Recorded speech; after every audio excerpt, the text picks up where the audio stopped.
Hi hello, ഇന്ന് നമുക്കൊരു crochet charger cover ഉണ്ടാക്കിയാലോ.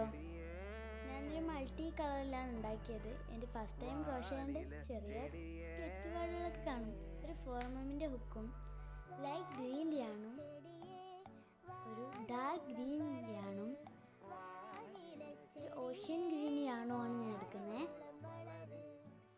അപ്പോൾ ഇത് ഇത്രയും കൊണ്ട് നമുക്കൊരു ക്രോഷ ചാർജർ കവർ ഉണ്ടാക്കാം. അപ്പോൾ ഒരു 1 hour ആയപ്പോഴത്തേക്കും ഞാൻ ഏകദേശം ഇത്ര ചെയ്തു. ഞാൻ ഇടയ്ക്കിടയ്ക്ക് ഗ്യാപ്പ് ഇട്ടിട്ടാണ് ചെയ്തത്, അതാണ് ഇത്രയും സമയം എടുക്കുന്നത്. 2 hours ആയപ്പോൾ ഹാഫ് ചെയ്തു. ഏകദേശം ഞാൻ 3-4 hours എടുത്തു ഇത് ചെയ്ത് തീർക്കാൻ. ഒരു 3 hours ഒക്കെ ആയപ്പോൾ ഞാൻ ഇത്രയും ചെയ്തു.